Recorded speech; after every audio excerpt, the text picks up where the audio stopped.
The convoy had been rolling for 2 hours when the world asked it to stop. Nearly 500 Harley-Davidsons stretched back along Route 9 southbound like a river of chrome and noise flags snapping from saddlebags' engines, laying down a thunder so constant it stopped being a sound and started being a weather system. People came out of gas stations to watch. Kids pressed faces against car windows. A man on an overpass held up a handwritten sign that said, "Thank you, boys." And one of the riders near the back lifted 2 fingers off his grip in acknowledgement without turning his head the way riders did when the road was good and the cause was right. The cause was the Fallen Firefighters Fund, and the convoy had raised $62,000 before a single bike had turned a wheel that morning. There would be a ceremony at the county fairgrounds in Harlan County, a stage speech as a moment of silence for men whose names were on a wall that kept getting longer every year. The riders knew some of those names personally. That was the thing nobody outside the community understood. This wasn't charity in the abstract. This was a debt being paid with diesel and noise and the kind of loyalty that didn't need a speech to explain itself. Deckard Mercer rode point. He was 58 years old and had been riding since he was 17, which meant he had spent more of his life reading asphalt than most people spent reading anything. His beard had gone gray at the edges years ago, and the rest had followed without him noticing. He wore no patches that announced rank, only a plain black vest and a helmet that had been dropped twice and replaced once after a slide on a wet mountain road in Virginia that he didn't talk about in detail, but that had permanently changed the way he took curves. His eyes moved constantly, not with anxiety, but with the quiet absorption of a man who had learned that the road communicated in small signals, and the cost of missing one was never small. He saw the shape on the shoulder at roughly the same moment his brain tried to reclassify it as something else. The mind does that. When the eyes deliver something the brain doesn't want to process, there's a fraction of a second where the visual information gets shuffled toward a safer interpretation. A bag of trash, a rolled tarp, a piece of blown tire. The brain is not dishonest. It's just trying to protect you from the weight of what seeing sometimes requires. Deckard's brain offered him 2 alternatives, and he rejected both in less than a second, because the shape was too specific, too symmetrical in the wrong places. One arm extended at an angle that didn't happen with bags or tarps, hair catching the wind in a way that only happened with hair. And the shoes. One shoe. A single worn sneaker attached to a foot attached to a leg that was not moving. He raised his left hand, 2 fingers down. The signal traveled back through the convoy the way a message traveled through water instantly and in every direction at once. Riders at the front dropped speed. Riders in the middle began fanning. Riders at the back received the signal before they could see the reason for it and obeyed without needing the reason, because that was how the convoy operated. Trust traveled the same direction as the signal. Within 40 seconds, bikes were angled across 2 lanes, light cycling engines dropping to an idle that sounded less like 500 machines and more like one very large and very unhappy animal that had decided to hold its ground. Traffic behind them erupted. Horns, a truck air brake that sounded like a cannon going off, a sedan swerving onto the shoulder before correcting. 2 riders immediately broke formation and rode backward along the jam, weaving between stopped bumpers, pointing drivers into a single organized line with gestures that left no room for misinterpretation. Another rider, a stocky man named Tully, who had worked road construction for 20 years before the knees gave out, pulled orange cones from a saddlebag and set them out with the brisk efficiency of someone who had done exactly this in other circumstances and didn't need to think about spacing. Deckard was already off his bike. His boots hit the gravel of the shoulder, and he moved toward the shape with the controlled urgency of someone who had decided that speed without clarity would make things worse. The shape became a person in the space of 3 strides. The person became a girl in 2 more. She was face down, at first one arm underneath her hair, matted against the side of her face with something dark and dried. Her clothing was wrong for the weather, and wrong for any weather, really. A shirt 2 sizes too large, thin enough to see through in the sunlight, soaked along the left side where she had been lying on wet gravel. Jeans with one knee torn open, one sneaker on one foot, nothing on the other, and the bare foot was gray with road grit and cold in a way that meant she hadn't been warm in a while. She looked younger than the situation. Behind Deckard, boots crunched on gravel as cassette hail arrived in a controlled jog. She had been riding third in the formation, which was not an accident. Cassette was 44 years old, 5'6", and had spent 16 years working trauma intake at an emergency room in Roanoke before relocating to the valley. She wore the same plain vest as everyone else, but the way she moved when things went wrong was categorically different from the way people moved who hadn't spent years operating in the space between a person being alive and a person not being alive. She dropped to her knees beside the girl without any preamble. "Check her airway," Deckard said. "Already on it," Cassette said. She pressed 2 fingers to the girl's neck. Found a pulse. It was thin and fast, the kind of pulse that was doing a lot of work to accomplish very little. She tilted the girl's chin, leaned close, listened. The breath was there, but it was shallow and irregular, like a signal fading in and out. "She's breathing," Cassette said. "Not well." Deckard scanned the girl's visible skin. The bruising on the jaw was immediately apparent, not the diffuse bruising of a fall or a collision, but the specific compact marks that happened when fingers closed around a face with force. There was a faint abrasion around the left wrist, the kind produced by something thin and rigid. Not rope, something smoother. A zip tie maybe, or a wire. "Those aren't from sleeping outside," Deckard said. "No," Cassette agreed without looking up. "Call it in," Deckard said to the rider standing behind him. The rider already had his phone up. 911 Route 9 southbound mile marker 74. Unconscious juvenile female, not a vehicle accident. Send EMS now. Cassette had pulled a small red kit from somewhere inside her vest. First aid roll basic but comprehensive. She opened it with one hand and extracted a foil emergency blanket, with the other spreading it under the girl's upper body to interrupt the heat transfer to cold gravel. Then came the pocket mask. Grant Bishop appeared at Deckard's left. He was 51, lean, precise in movement, wearing a collared shirt under his vest in a way that looked deliberate without looking out of place. Not to the sky, but at a careful lateral. Not to the sky, but at a careful lateral angle, capturing the girl. The road. The convoy's position in the emergency cones, creating a visual record of the scene before it could be interpreted by anyone who hadn't been there. The girl made a sound. It was not a word. It was barely a breath shaped by a throat, but it was intentional. Deckard leaned down instinctively, bringing his ear closer. "Easy," he said, voice low. "You're not alone. Help is coming." The girl's lips moved. Cracked split at the corners, pale in the middle where the color had withdrawn. She was fighting for the word. It came out small and hoarse, and it sounded like it had been waiting behind a closed door for a long time. "Van." Then her eyes stopped moving under their lids and her body went slack in a way that wasn't rest.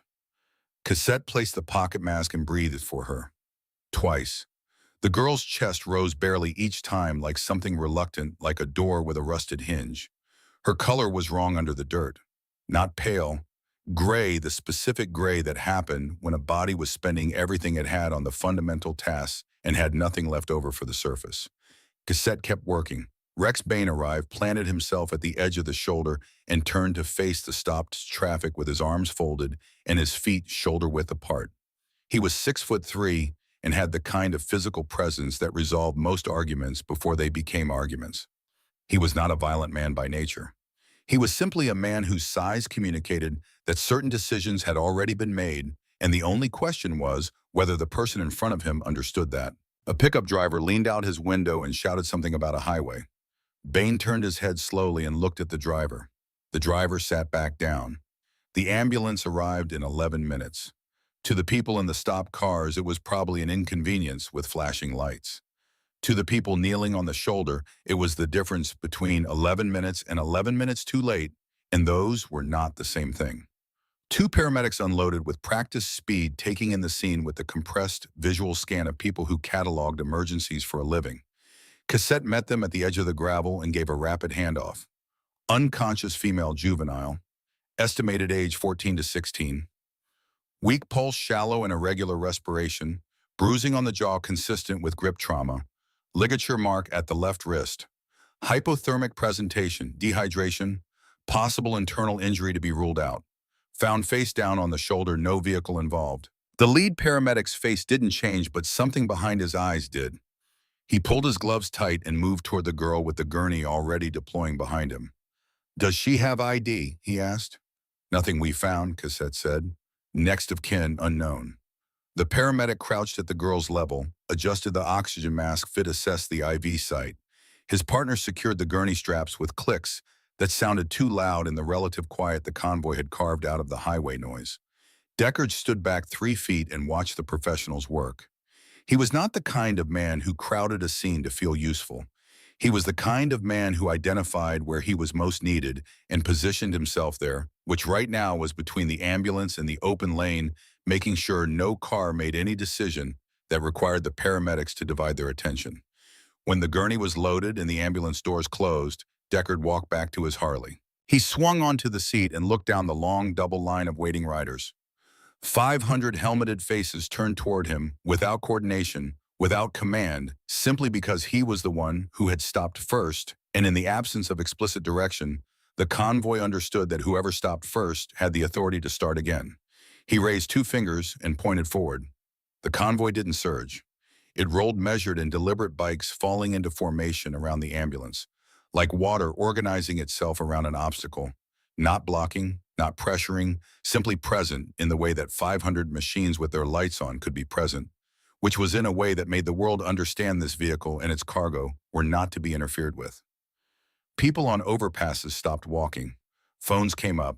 A woman in a minivan put her hand over her mouth. The ambulance moved through the early afternoon like something urgent and important, which it was, and around it the convoy held its shape for 7 miles until the emergency entrance of St. Carver Medical came into view, and the bikes peeled smoothly away from the ambulance's path to let it reach the bay without obstruction. The hospital's automatic doors opened. The gurney went through. Deckard parked his bike and followed.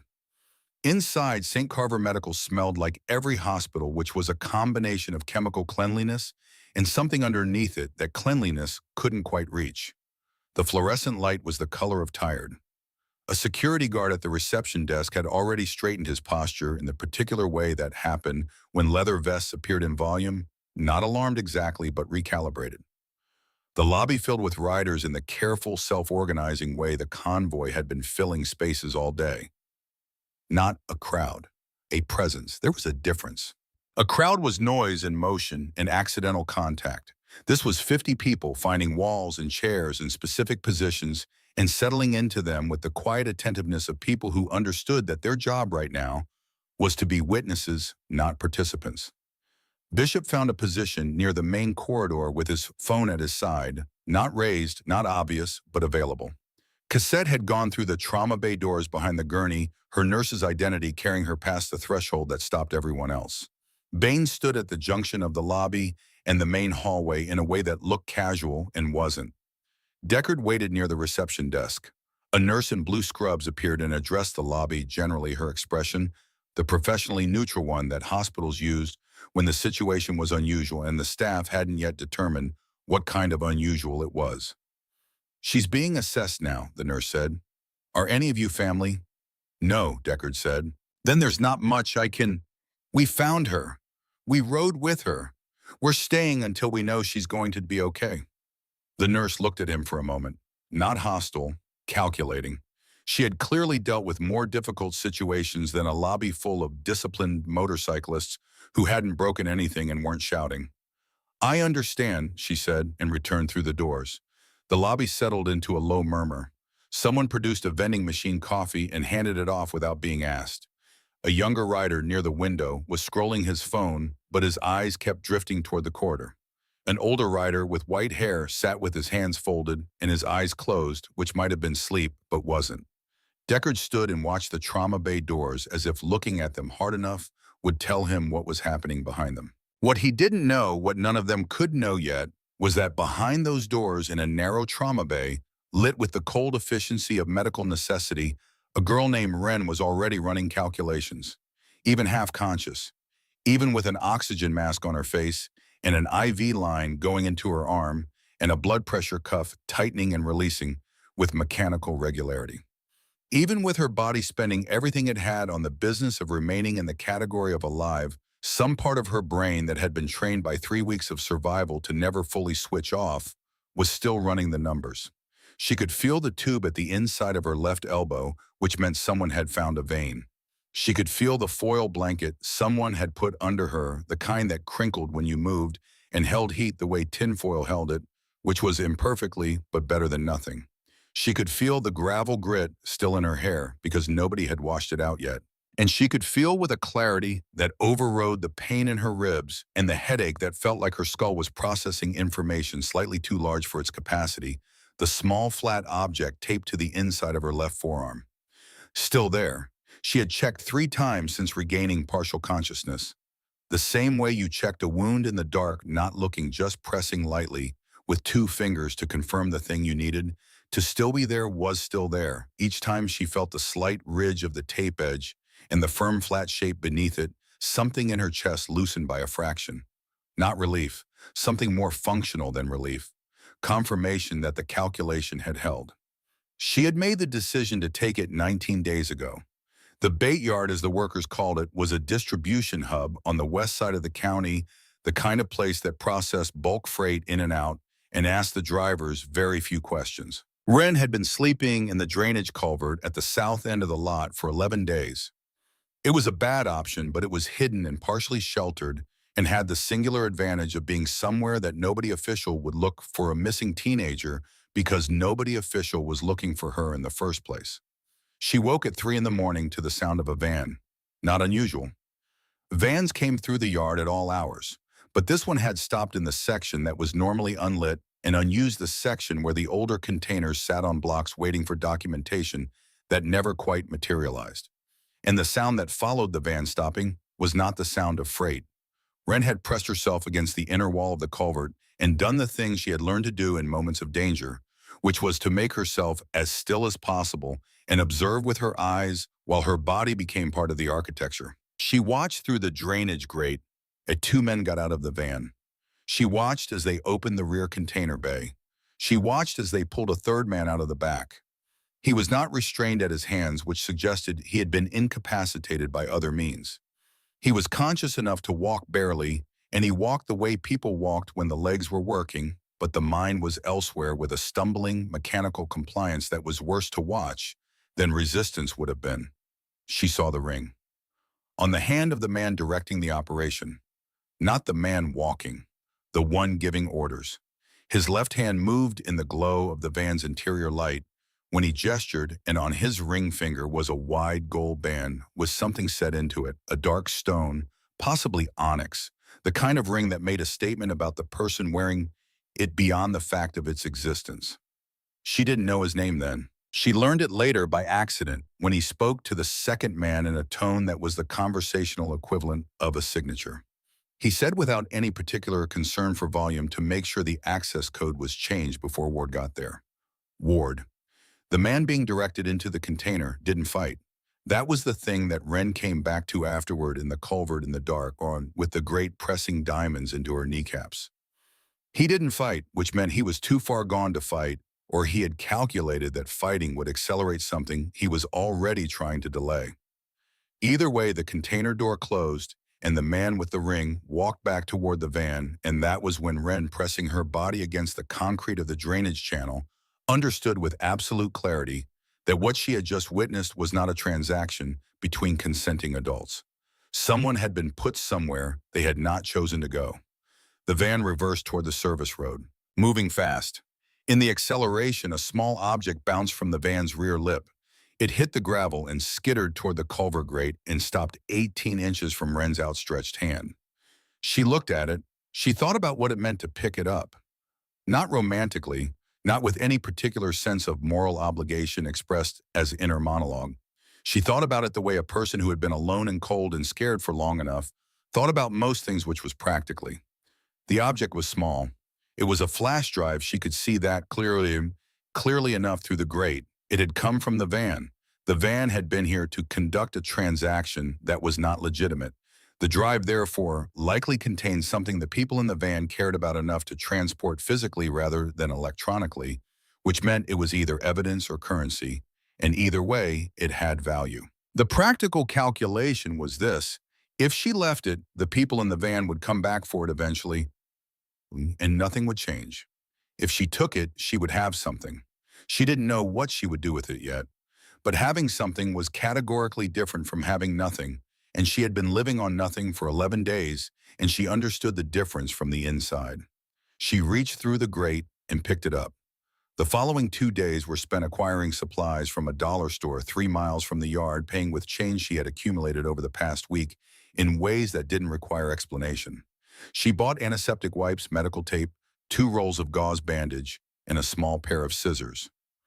In the covert, with the methodical precision of someone who was good at solving problems under constraint, she created a wound dressing that wasn't. She wrapped her left forearm in gauze as if covering an abrasion, taped the drive flat against the skin beneath the first layer, and then built the rest of the dressing over it until the shape was indistinguishable from ordinary first aid.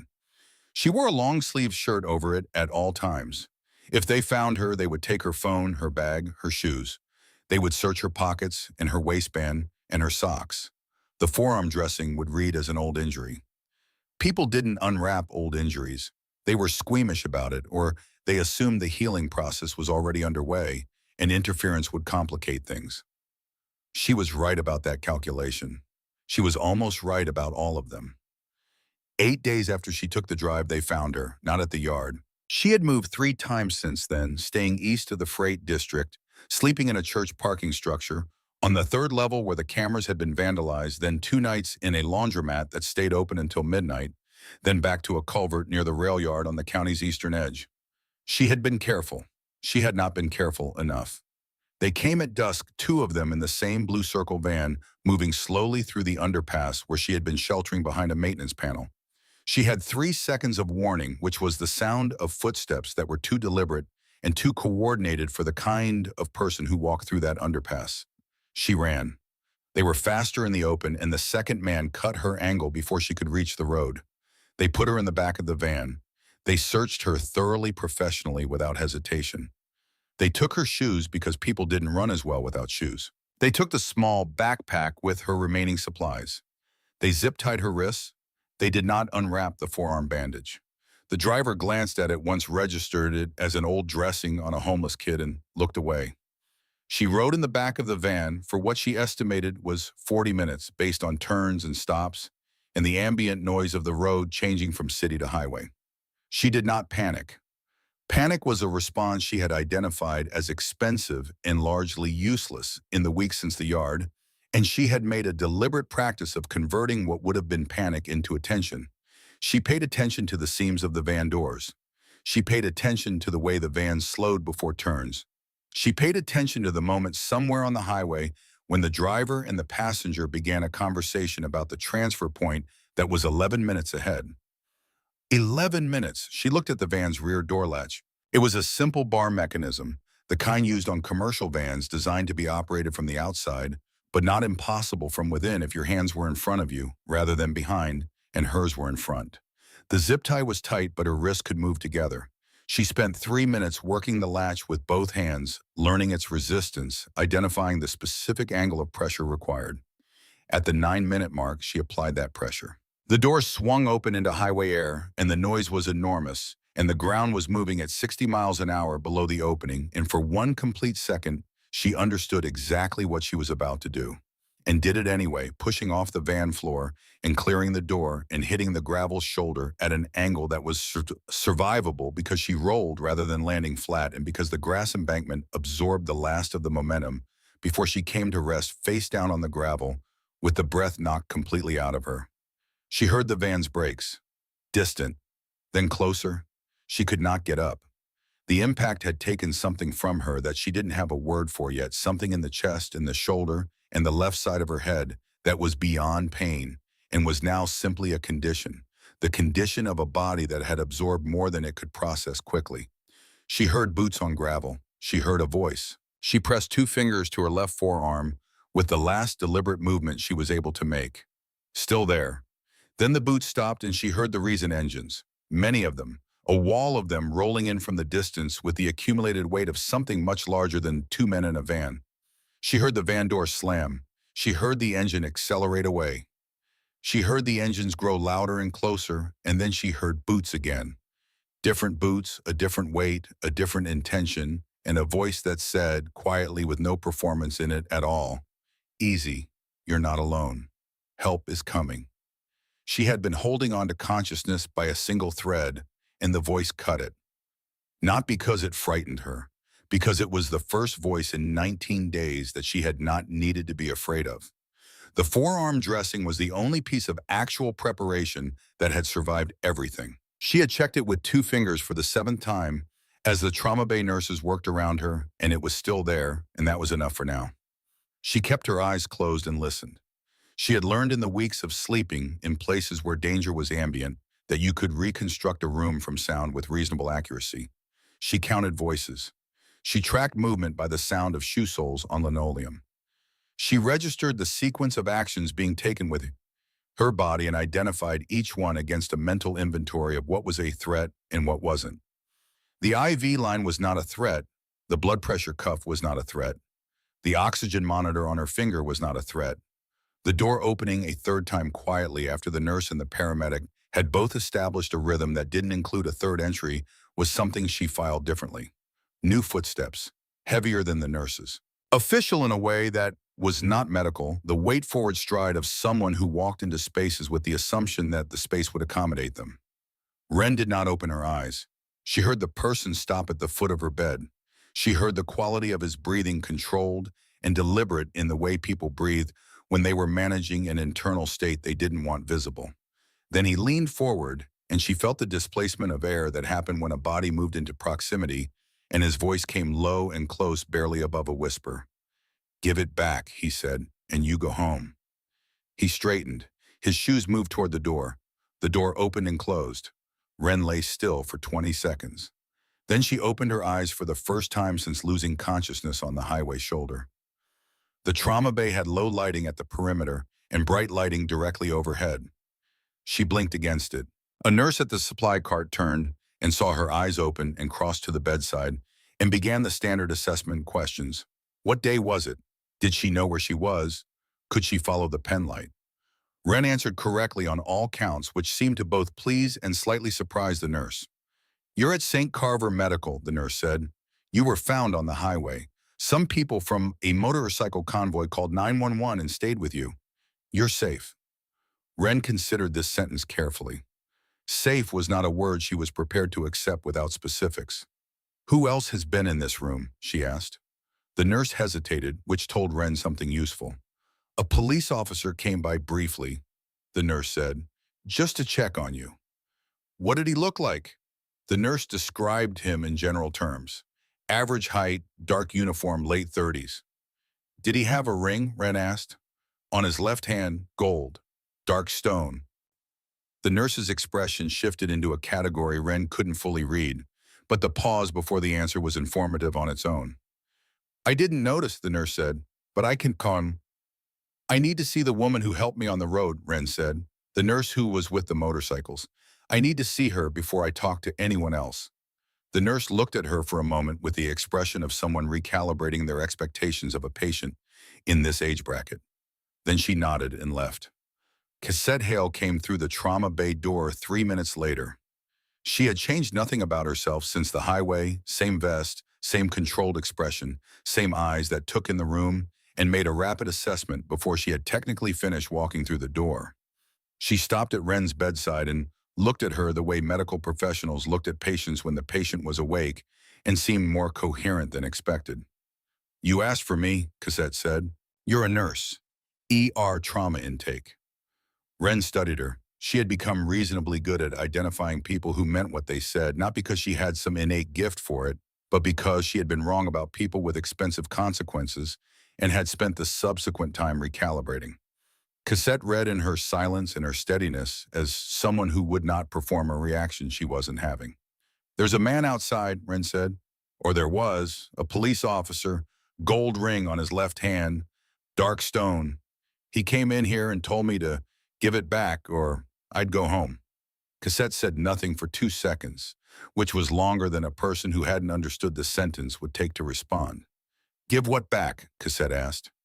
Wren looked at her and said nothing, which was an answer. Cassette exhaled slowly through her nose. "Is what he wants something you currently have with you?" Wren didn't answer that either. "Okay," Cassette said. "Okay." She straightened, made a small internal decision, visible only in the set of her jaw, and pulled out her phone. There's a man outside named Deckard Mercer. He organized the convoy. There's also a man named Grant Bishop who knows law. I'm going to bring them in as your advocates before we go any further with hospital staff or police. Is that all right? Wren looked at her for another 3 seconds. Okay, she said. They came in quietly, Deckard and Bishop, without the theatrical weight that some men brought into rooms. Bishop positioned himself near the door with his phone in his hand, camera not raised but available. Deckard stood at the bedside with his arms at his sides and his hat removed, which was a gesture Wren noted as something that had been taught rather than performed. You're the one who stopped, Wren said. Yes, Deckard said. Why? He looked at her without the quality of someone manufacturing sincerity. Because you were there, he said. Wren decided that was sufficient. She told them about the man with the ring. She told them about what he had said to her in the trauma bay. She told them about the yard and the container and the vein and the drive. She told them about the 8 days afterward being found, the zip ties, the 40 minutes in the back of the van, the door latch, the highway. She did not tell them where the drive was, not yet. There's going to be someone who shows up claiming to be my family, Wren said. He'll have paperwork. He'll have everything you need. He'll be very prepared. Deckard and Bishop exchanged a look. How do you know that? Bishop asked. Because that's the kind of operation it is, Wren said. They plan for the variables.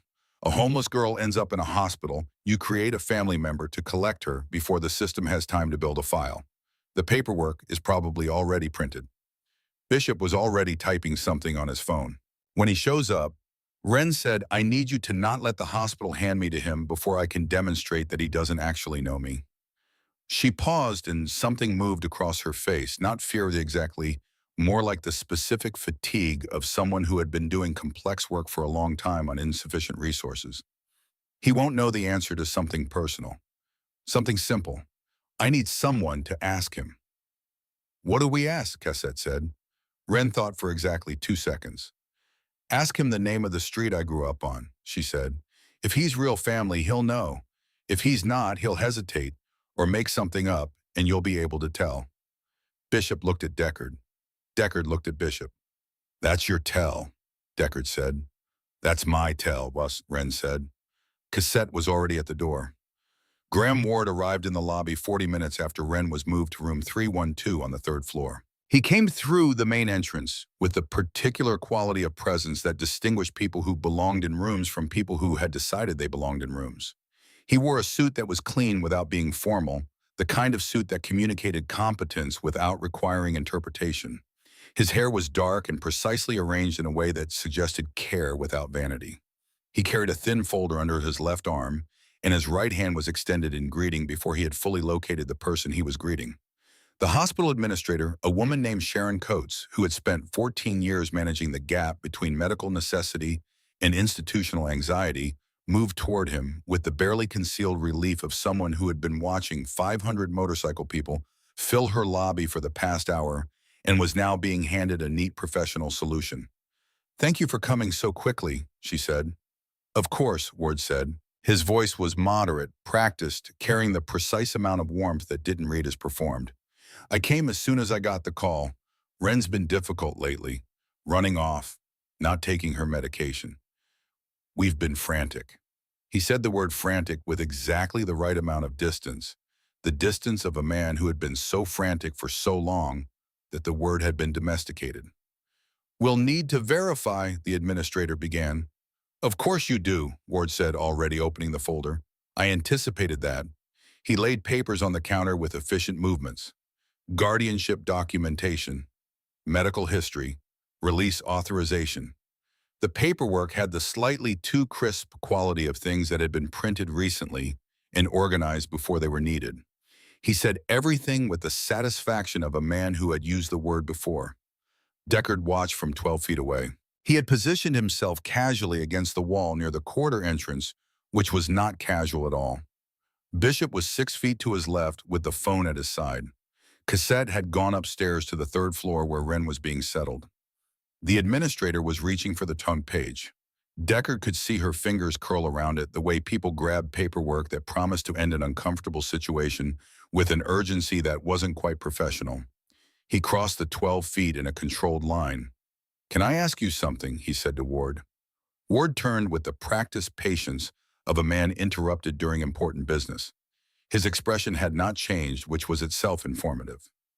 Real family interrupted at a moment of potential reunion changed expression.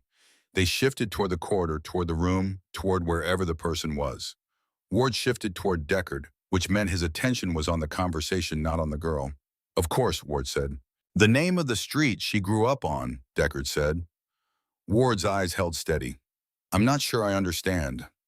"Simple question," Deckard said. "If you're her family, you'll know where she grew up. What was the street name?" Something happened in the space between Ward's next breath and his next word. It was not large. It was not the obvious hesitation of a man confronted with a lie he hadn't prepared for. It was smaller than that, the slight forward tilt of someone whose mental machinery had engaged for 1/4 second too long before producing an answer. "That's an unusual thing to ask," Ward said. "I'm her uncle. I have documentation." "Street name," Deckard said. Bishop's phone at his side tilted to a slightly different angle. Ward shifted the folder and produced what he clearly intended as his final word on the subject, a driver's license, which he placed on the counter beside the paperwork. His name was Graham Ward. The address was in the next county. "I appreciate your concern," Ward said to Deckard in a tone that was the verbal equivalent of a door being firmly but politely closed. "But this is a family matter, and I'd like to focus on Wren's care." "What medication?" Cassette's voice came from the direction of the elevator. She had come back in without anyone noticing. She walked toward the desk with the unhurried precision of someone who knew exactly where she was going. "You said she hasn't been taking her medication." "What medication?" Ward looked at her vest, read the road name on the patch, recalibrated visibly, though he would have said he hadn't. "Medication for anxiety," he said. "She struggles with it. She gets overwhelmed, and she runs." "Name it," Cassette said. "I'm not a pharmacist." "You're her guardian," Cassette said. "You have a medical history folder in your hand. The information is in there, or it's not. If it's not, that's interesting. If it is, you already know the answer." Ward's smile held, but the warmth behind it had gone technical. It was the smile of a system running on reserve. "This is inappropriate," he said, addressing the administrator now. "I understand that these people have some emotional investment in the situation, and that's commendable. But I am her legal guardian. I have documentation. I have verified identification. This woman is a motorcycle rider, not a medical professional, and she doesn't have standing to interview me." "Actually," Cassette said, "I'm a licensed trauma nurse and a mandated reporter, and I've identified markers on this patient consistent with restraint and possible assault. That gives me standing to ask questions of anyone claiming custodial authority until the appropriate social services protocols are completed." Ward's smile thinned to a line. "And," Bishop said, not moving from his position, phone tilting another degree, "you still haven't answered either question." The administrator had stopped reaching for the paperwork. In the quiet that followed, the lobby around them was not loud, but it was full. Riders who had been sitting or standing with apparent casualness had, over the course of the last 90 seconds, shifted their positions by small increments. Not a threat, not a posture, just presence redistributed. Ward looked at the room for the first time as a room rather than as a desk he was conducting business at. He saw the faces, saw what they communicated, which was not hostility. Something more settled than hostility. Hostility changed its mind. This wouldn't. His jaw tightened by 1 millimeter. "This is not the end of this conversation," he said to the administrator, in a voice designed to remind her that she operated within a system that was larger than this lobby. Then he closed his folder, straightened his jacket, and walked toward the exit with the composure of a man who had decided that a tactical withdrawal was not a defeat. He went through the sliding doors without looking back. Deckard watched him cross the parking lot through the glass. "He'll be back," Bishop said quietly. "Yes," Deckard agreed, "or someone will."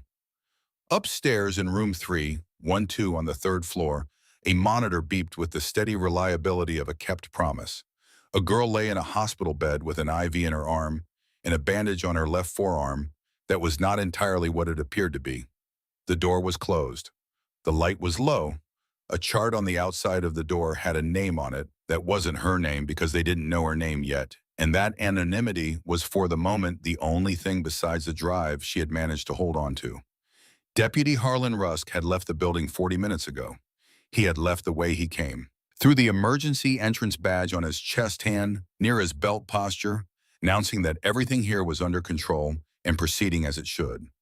He had nodded to the charge nurse on the way out. He had acknowledged the administrator with a slight dip of the head that passed between people who understood each other without needing to enumerate the terms. He had not looked at the lobby full of bikers on his way past. He got into his cruiser and drove out of the St. Carver Medical parking lot and turned south on Route 9. He drove for half a mile, pulled onto a service road and stopped. He picked up his personal phone, not his department phone, and typed one sentence. "The girl is here. She has it with her." Then he sent it and set the phone face down on the passenger seat and stared through the windshield at the scrub brush on the side of the service road. He thought about the ring on his finger. He turned it once with his opposite thumb, a habit he had developed years ago in circumstances he no longer thought about in specific terms. It was just a ring now, just gold and stone and the faint indentation in the skin beneath it that happened when you wore something long enough. His phone buzzed once. He read the reply, nodded once, turned the cruiser around and headed back toward the hospital. Back in the lobby, Deckard had not moved from his position near the corridor entrance. The riders around him had resettled into their positions with the patience of people who understood that what they were doing now was not dramatic but was necessary, which was holding a perimeter that couldn't be allowed to have gaps. He thought about the word Wren had said on the highway's shoulder, the only word she had managed before losing consciousness again. Van. He turned it over. One word from a girl who was barely here and then was barely gone and was now barely back. She had said it like it meant something specific. Not like she was confused, not like she was describing the thing that had left her on the shoulder. Like it was a report, like she was filing information before the window closed. He thought about the bruise on her jaw, the mark at her wrist, the single shoe. He thought about Ward's pause before the street name question. He thought about Rusk coming in while she was still in the trauma bay, before anyone had organized, before there was any reason for a local deputy to be here unless someone had called him. The pieces were not arranged yet into a shape he could name, but pieces that didn't arrange themselves quickly sometimes arranged themselves all at once, and Deckard had been around long enough to know that when they did, you either had your feet under you or you didn't. He intended to have his feet under him. Cassette reappeared from the corridor direction and crossed to him. She kept her voice below the ambient level of the lobby.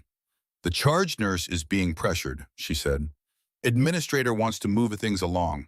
Someone is going to push for Ward's documentation to be accepted." "On what grounds?" Bishop asked, arriving at Deckard's other side. "Pressure doesn't always need grounds," Cassette said. "It just needs a direction and enough force." "Then we add friction," Bishop said. Deckard looked toward the elevator bank. "She asked for something," he said.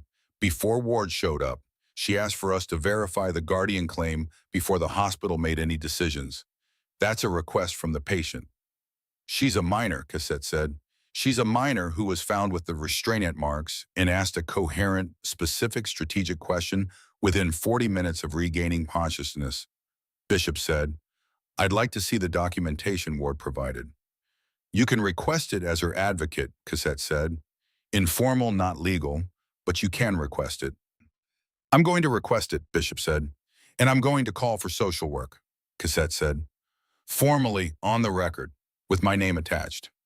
Deckard nodded once. Outside afternoon was becoming evening, the light going from flat gold to flat gray, in the way that happened fast in October in this part of the country, like the day was not fading but withdrawing. The parking lot filled the wide windows of the lobby with the dim shapes of 500 parked motorcycles chrome, catching what light was left a sight so singular and strange that the security guard at the desk had stopped pretending not to look at it 20 minutes ago. The elevator opened, and a woman in hospital administration clothing stepped out and made eye contact with no one specifically, which meant she was looking for someone specifically. Her gaze landed on Deckard. "Deputy Rusk is back," she said not loudly. "He's asking to come up to the third floor to check on the patient." The lobby did not go loud. The lobby went quiet. There was a kind of quiet that a room full of people produced when they had all registered the same information at the same moment and arrived at the same conclusion without saying it out loud. It was not silence. It was something denser than silence. It was the sound of 500 people deciding that the next few minutes mattered. Deckard looked at Cassette looked at Bishop. Bishop's phone came up and the camera turned on. "Tell him," Deckard said to the administrator in a voice that was completely level, "that the patient is under mandated reporting protocols and access is being evaluated by social work. I can't just—" "Then we'll go up," Deckard said, "and we'll tell him ourselves." The third floor of St. Carver Medical was quieter than the lobby, in the way that hospitals were always quieter. The higher you went, as if altitude softened things, as if the distance from the entrance created a buffer between the world outside and the business being conducted within. The hallway carpet was a muted institutional blue. The overhead lights ran lower than the trauma bay below, which was a design choice meant to communicate that this floor was for recovery, not emergency, that the acute phase had passed, and what remained was the slower, less dramatic work of getting better. Wren did not feel like she was getting better. She felt like a person who had been retrieved from one kind of danger and placed inside a building that contained another kind, and the walls and the carpet and the dimmed lights were details that belonged to a different narrative than the one she was actually inside. She lay in the bed in performed stillness and listened. The monitor beside her beeped with the steady arithmetic of a body doing its minimum required work. The IV bag above her had been changed once since she arrived on this floor, which meant at least 40 minutes had passed, possibly more. She had been asked her name by 3 different people: a nurse during the transfer, a technician during the blood draw, and a woman with a clipboard who identified herself as patient services. Wren had given them nothing on that front, not from obstruction, but from calculation. Her name was in the system somewhere, or it would be soon, and once it was, it would become available to people she didn't want it available to. The longer the chart said Jane Doe, the longer that particular variable stayed controlled. She had asked for Cassette Hale twice and been told she was downstairs. She had asked about the police officer with the ring and been told he had left the building, which was information that had the shape of reassurance but didn't function like it. The door to room 312 opened, and a security guard stepped in.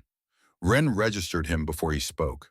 The uniform was correct, the ID badge was clipped at the right height, but something about the way he entered was wrong. Hospital security entered patient rooms with a particular deference. Even when they were performing a function, they angled their body toward the patient's face and spoke first. This man entered with his eyes on the room rather than on her scanning corners, checking the bathroom door, the window, the position of the bed relative to the exit, the way a person entered a space they were assessing rather than serving. He looked at her, looked at the monitor, looked at the bandage on her left forearm for exactly about 1 second longer than was appropriate. "Just doing a check," he said. "Okay," Wren said. He positioned himself near the door and did not leave. Wren looked at the ceiling and thought about the drive, and thought about the way Ward had not known the name of the street, and thought about the fact that the man in this room was not a hospital security guard, even though he was wearing the uniform of one. She closed her eyes and waited for Cassette. Downstairs, the lobby had reorganized. The administrator had delivered Deckard's message about mandated reporting protocols to Deputy Rusk, who had received it with the patient expression of a man who understood that the direct route had been temporarily blocked and was already identifying the alternate routes. He had thanked her pleasantly, told her he would wait, and sat down in a chair near the elevator bank that gave him a clear line of sight to both the main entrance and the corridor that led to the stairs. Deckard watched him sit down and chose not to sit. He stood at the edge of the lobby with his arms loose at his sides and looked at Rusk with the open, uncomplicated directness of a man who saw no reason to be subtle about the direction of his attention. Rusk, after a moment, looked back. Neither of them said anything. Bishop was at the desk with the charge nurse requesting formally, and by name, a copy of the guardianship documentation Ward had presented on the grounds that he was functioning as an informal patient advocate in the absence of confirmed family. The charge nurse looked uncomfortable in the way people looked when they were being asked to do something procedurally legitimate that their supervisor had implicitly suggested they not do. Bishop did not raise his voice. He did not produce credentials. He simply stood there with his phone in his hand and his posture communicating that he had all the time in the world for this particular conversation and was prepared to have it in writing if necessary. Cassette came back from the 3rd floor. She crossed to Deckard and kept her voice low. The guard outside her room wasn't on the roster when I asked the charge nurse up there, she said. She checked the assignment log. Nobody from the security office was scheduled for that post. Deckard turned this over once. Posted by who? The charge nurse didn't know. She said someone from administration came up and said a guard had been requested for the patient's room given the circumstances. She assumed it was standard. It's not standard, Cassette said. Assigned security for a patient room of this category gets logged specifically. The nurse who checked said the log entry for the room has no badge number attached to it. Bane had materialized beside them in the way Bane materialized without apparent transit from one location to another, simply present where he had not previously been present. He said nothing, but the angle of his head communicated that he was listening. I need to go back up, Cassette said. I'll come, Deckard said. Not yet, Bishop said, arriving from the direction of the desk. Rusk is watching the elevator. He paused. Take the stairs. They took the stairs. The stairwell was concrete and fluorescent and indifferent to the specific drama moving through it. Cassette's footsteps were quiet. Deckard's were louder but not loud. They moved with the efficiency of people who had identified a window of time and understood that windows closed.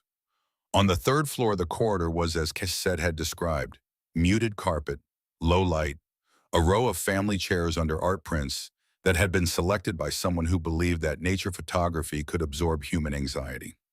The door to 312 was visible from the stairwell, landing 40 feet down the hall, and outside it stood the security guard Cassette had mentioned in the correct uniform with the incorrect posture. Cassette kept walking toward the room with the confidence of a medical professional approaching a patient. Deckard walked beside her with the confidence of someone who had not been told he couldn't be here. The guard saw them coming and straightened. Visiting hours are, he began. I'm the nurse who performed airway management on this patient on the scene, Cassette said, not slowing. I have a clinical interest in her status, and I'm here in that capacity. I still need to... Is your badge number logged with the security office for this post? Cassette asked, still not slowing. The guard's mouth opened, closed. Cassette stopped 2 feet from the door. Because the charge nurse on this floor checked the assignment log, and it doesn't have a badge number for your post. So either there's a logging error, which can be resolved in about 45 seconds with a call to your supervisor, or there's a reason you're not in the log, which is a different kind of problem. She looked at him steadily. Which one is it? The guard looked at Deckard, then back at Cassette, then at the door behind him. His right hand moved toward his radio and then stopped before reaching it, which was the most informative thing he had done since they arrived. Cassette pushed the door to 312 open and walked in.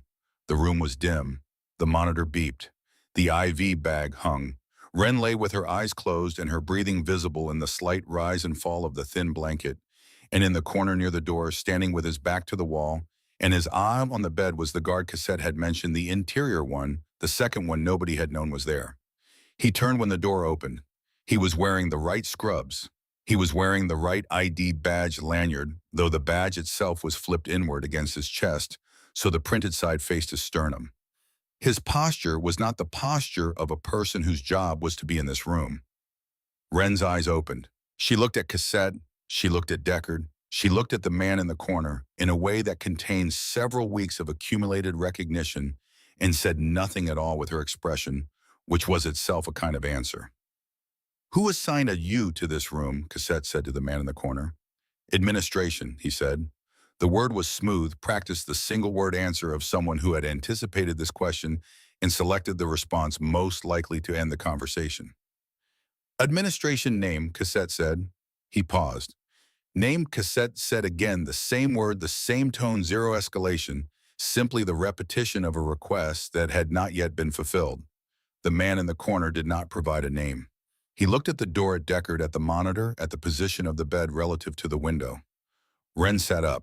It cost her something to do it visible in the way her jaw tightened and her left arm pressed against her side. She pushed herself upright against the elevated head of the bed and looked at the man in the corner with the directness of someone who had decided that performing vulnerability was no longer in her strategic interest.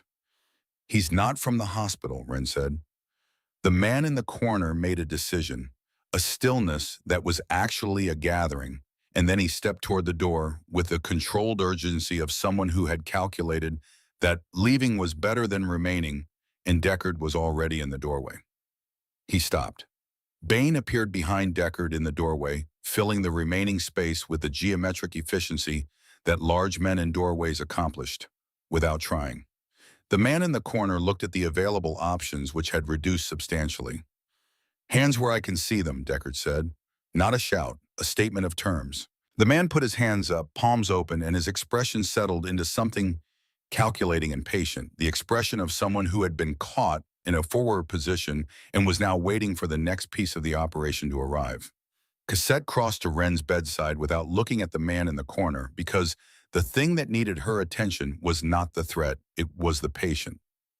"Are you hurt?" she asked. "No," Ren said. "He didn't touch me, he just stood there." "How long?" 10 minutes maybe, since before you came up."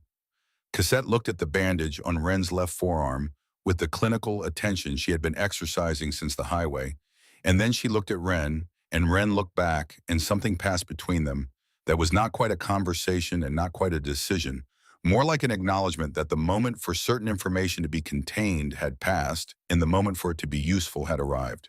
"I need to check something," Cassette said. "I'm going to look at your arm. Is that all right?"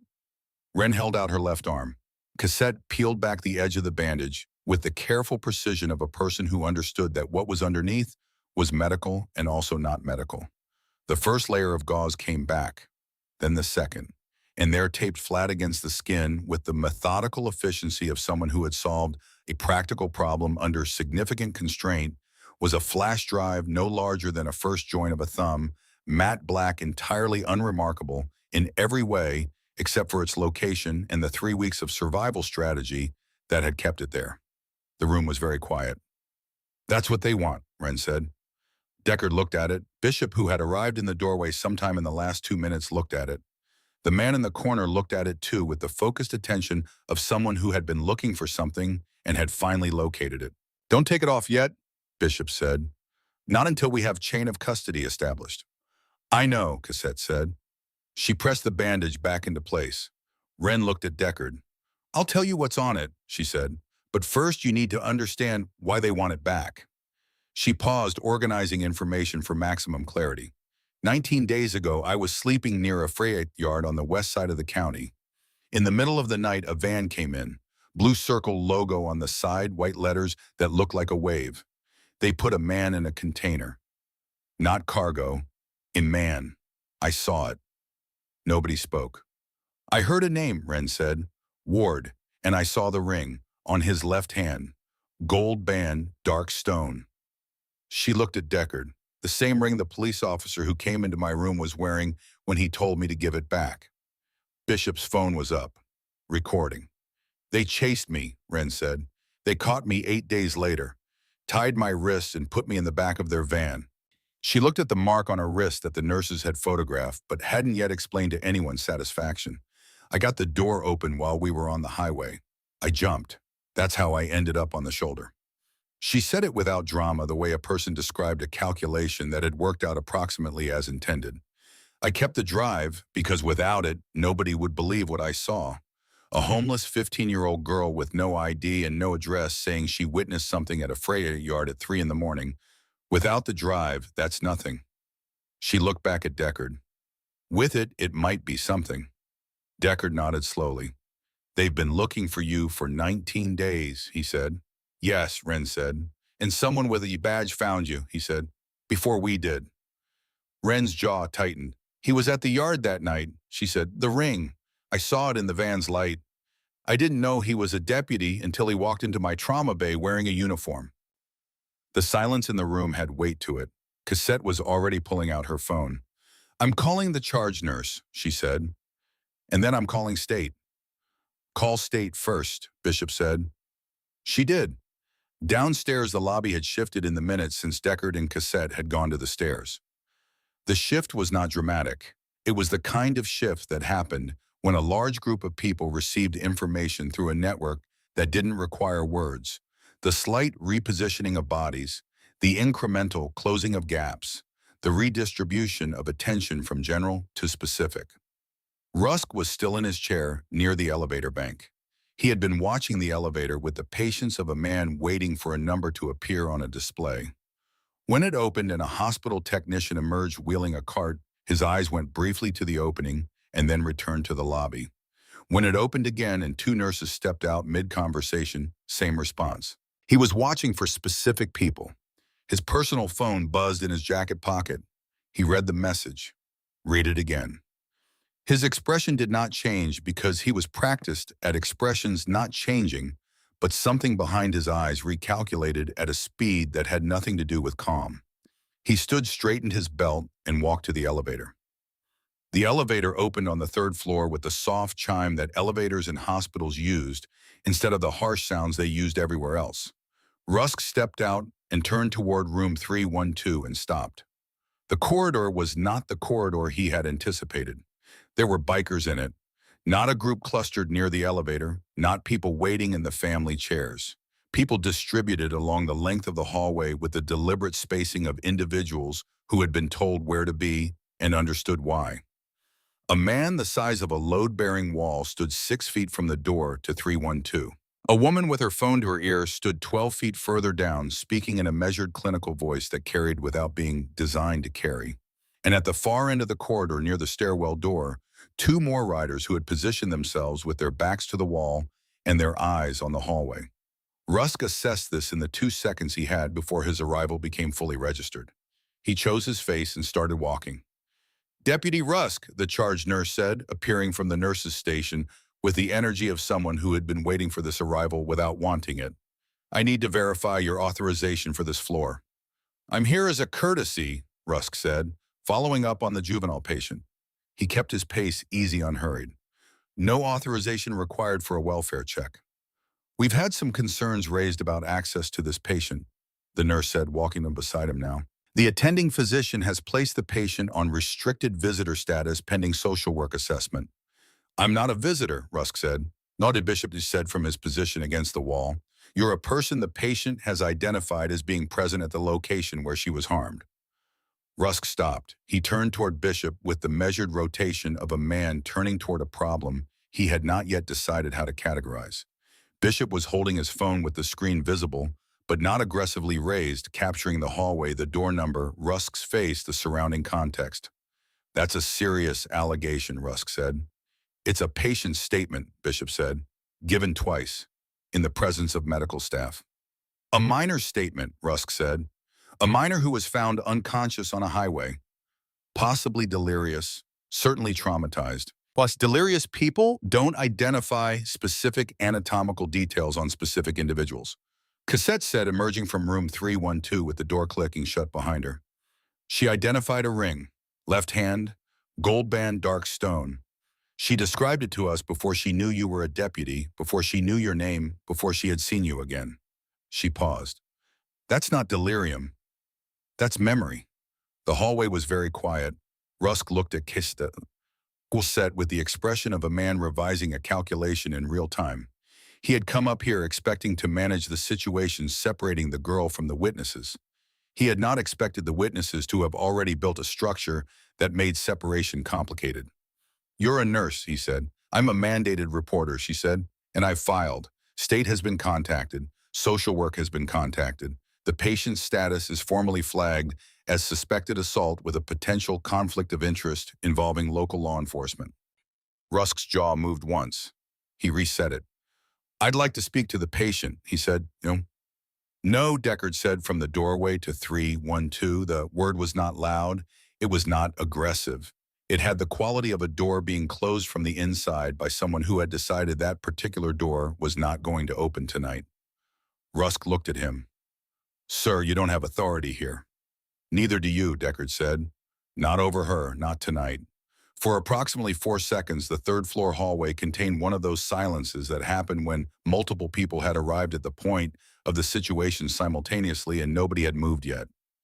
Then from inside room 312, a sound.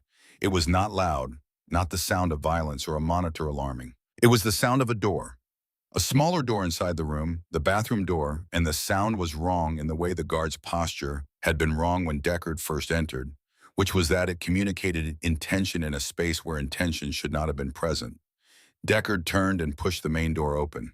The man they had left in the corner was no longer in the corner. He was standing at the foot of Ren's bed with his right hand inside the front pocket of his scrubs, and the bathroom door beside him was swinging shut, as if someone had just stepped through it from the other side. The bathroom door opened again. The person who came through it was dressed in surgical scrubs, blue well-fitted. A surgical cap covered the hair. A mask covered the face from the nose down.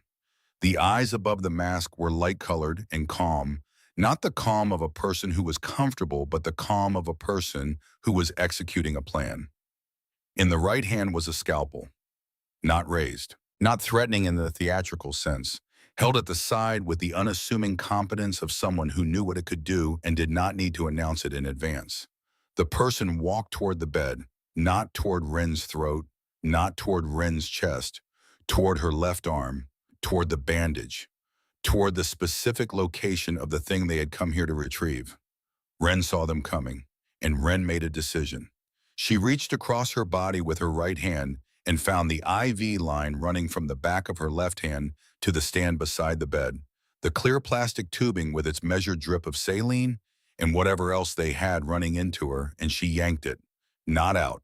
She didn't pull the needle from her hand. She yanked the tubing itself from the connection port, and the disconnection triggered the monitor in the way that disconnections triggered monitors, which was loudly, immediately, and without any nuance about context. The alarm was not a subtle sound. It was the sound that hospital monitors made when something had gone wrong with a patient in a way that required immediate response from everyone in the building, whose job description included the words "patient" and "emergency" in any combination. The person with the scalpel stopped. 2 seconds of the alarm was enough. It was enough for Bain, who had been 6 feet from the door in the hallway, to push the door open and fill the doorway with his physical presence in a way that communicated that the exit route had been revised. It was enough for the charge nurse at the far end of the hall to start moving. It was enough for Deckard to step inside and put himself between the bed and the person who had come out of the bathroom. The person with the scalpel made a fast calculation. They angled toward the door, toward the gap between Deckard and the wall, which was a gap that existed in geometry but not in practice because Bain was filling the doorway, and Bain did not move like a person who was undecided about his position. The scalpel came up, not at Deckard, at the space between Deckard and Bain, held out as a definition of personal space rather than a weapon pointed at a specific target, the gesture of someone establishing a perimeter rather than initiating a confrontation. Bain looked at the scalpel. Then, Bain reached out and closed his hand around the wrist holding it. He did not punch the person. He did not strike them in any way. He simply applied the mechanical pressure that a hand the size of Bain's hand could apply to a wrist, the size of this wrist, which was the pressure required to make the wrist understand that the hand was not a negotiating partner. The scalpel fell. It hit the linoleum with a small, bright sound. The person in the surgical mask said something behind the fabric. It was not a word. It was the sound of someone whose plan had reached a dead end at speed. Bain held the wrist. The man from the corner, the one who had been in the room first, made a move toward the door and found Bishop in the doorway, phone recording, body positioned in the entrance. The man stopped. Cassette stepped to Ren's side, reconnected the IV tubing, silenced the monitor alarm with the precise button press of someone who had silenced monitor alarms under worse conditions than this. She looked at Ren's face with the assessment speed of a trauma nurse. "That was smart," Cassette said. "It was loud," Ren said. "Yes," Cassette said. "That's what made it smart." In the hallway, the charge nurse had arrived, followed by 2 hospital security officers from the actual security office responding to the monitor alarm. They took in the scene with the rapidly escalating recognition that happened when what you expected to be a medical event turned out to be a different kind of event entirely. Rusk was in the hallway. He had not moved during the seconds inside the room.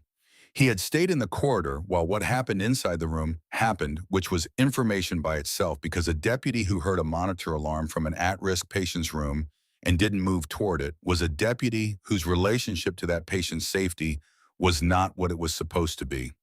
Bishop had moved precisely 2 steps to ensure his camera angle captured the corridor, the door to 312, and Rusk's position in relation to both.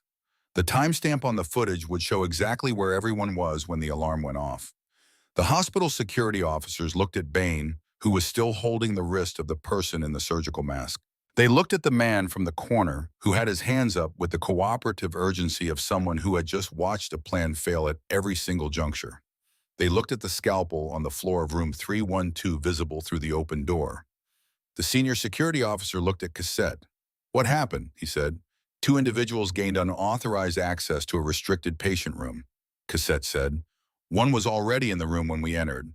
The other came through the bathroom, which means there's an exterior access point to that bathroom that needs to be secured immediately.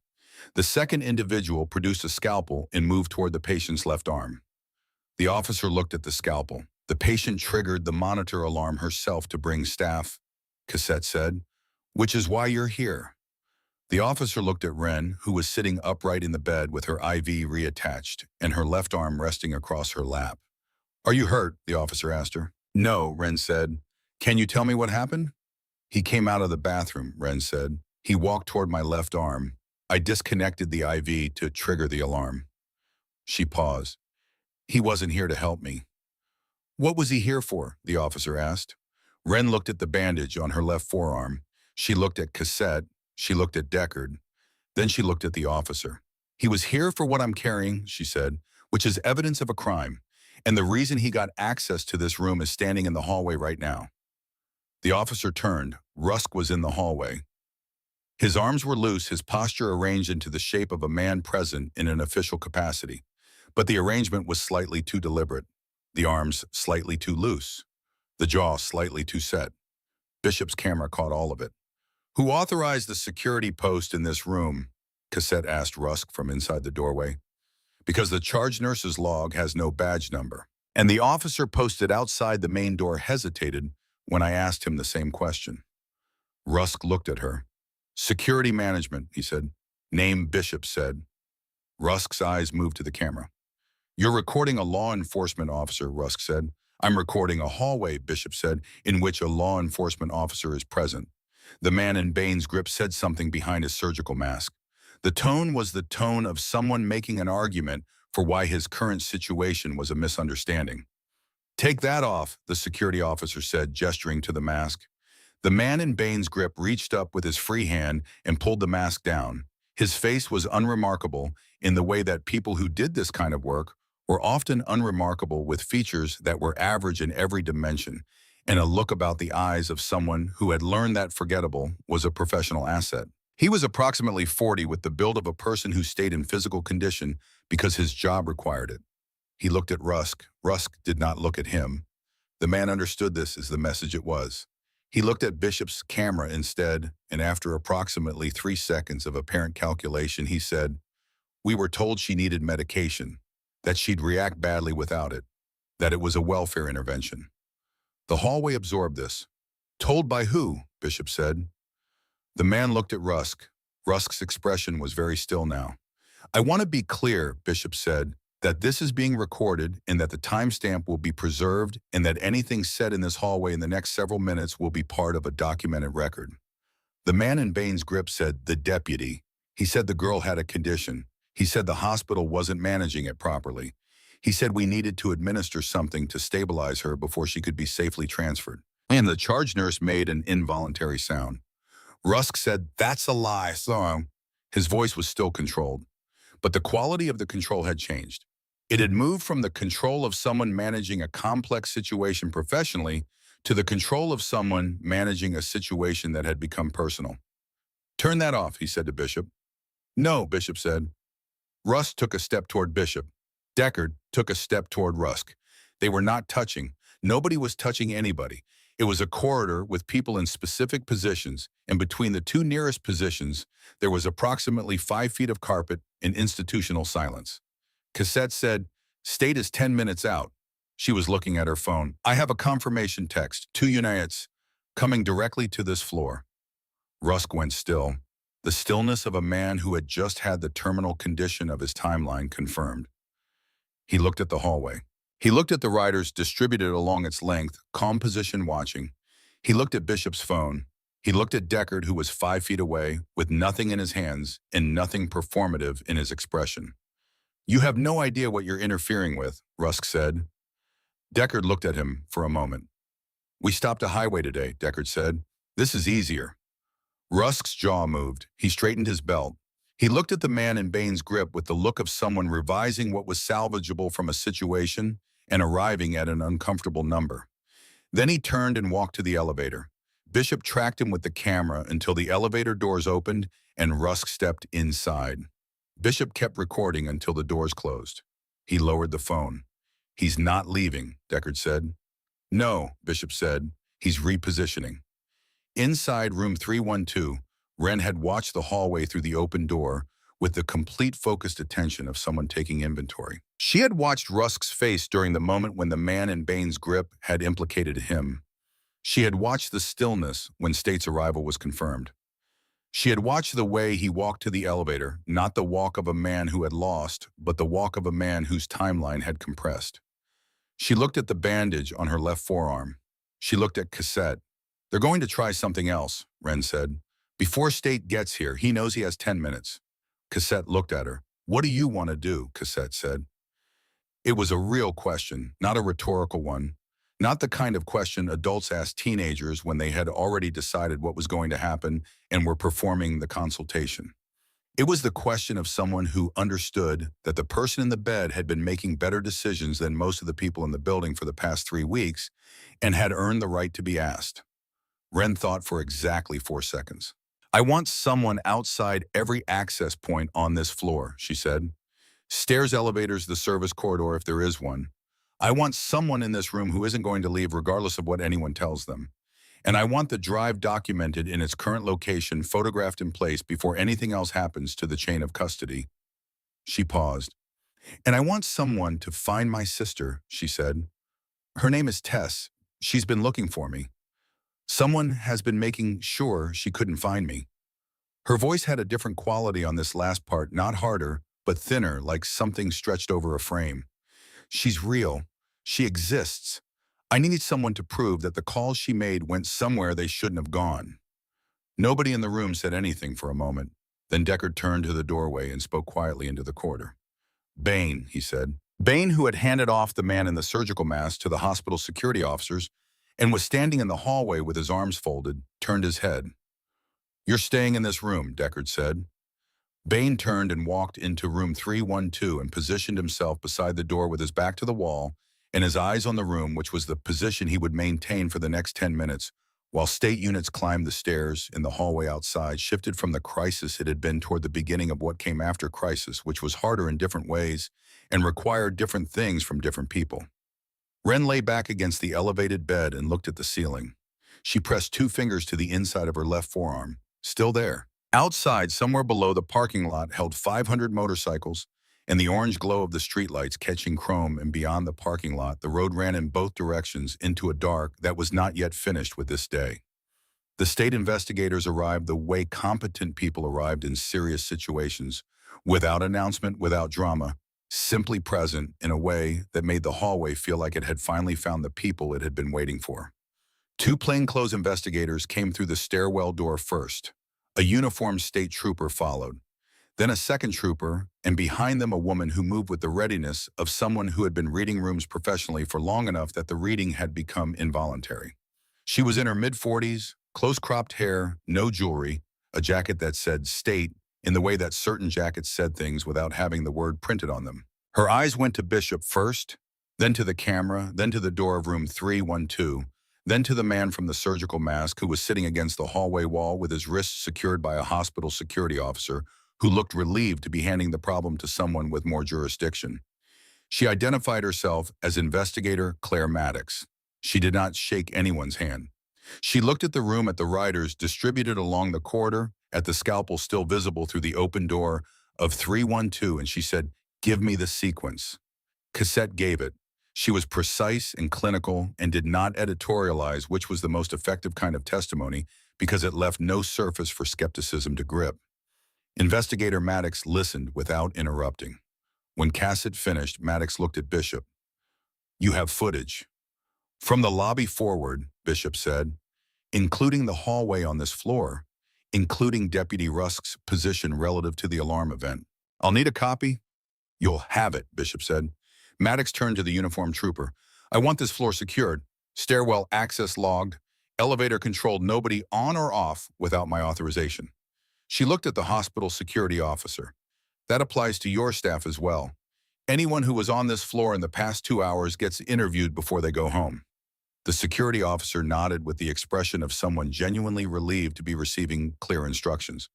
Maddox walked to the door of room 312 and stopped at the threshold. She looked at Ren. Ren looked back. "You're the patient," Maddox said. "Yes," Ren said. "Are you able to talk?" "Yes," Ren said. Sunset. Maddox stepped inside. She pulled a chair from beside the bed and sat in it, which put her below Ren's eye level, which Ren noticed. "I've been told you have something," Maddox said, "and I've been told you've been carrying it for 19 days under significant pressure. Before I ask you anything about it, I want to tell you something."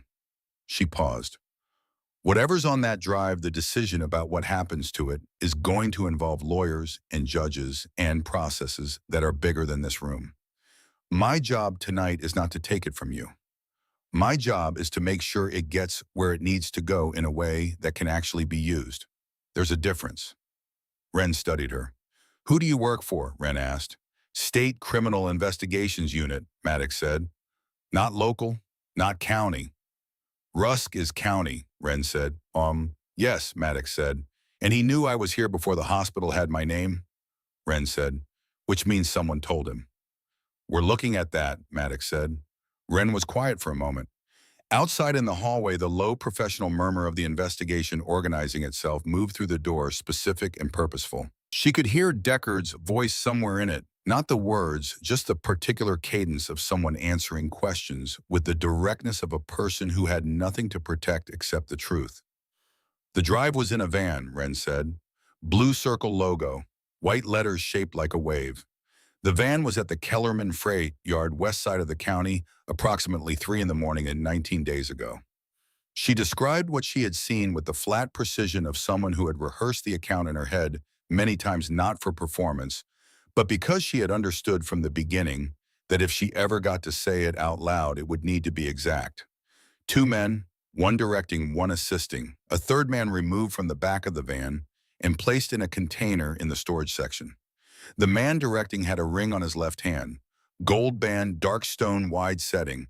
I saw it clearly in the interior light of the van. "And you identified that ring subsequently," Maddox said. "On the hand of Deputy Harlan Rusk," Ren said, "when he came into my trauma bay tonight and told me to give it back." The younger investigator's pen moved. "The drive fell from the van during acceleration," Ren continued. "I retrieved it.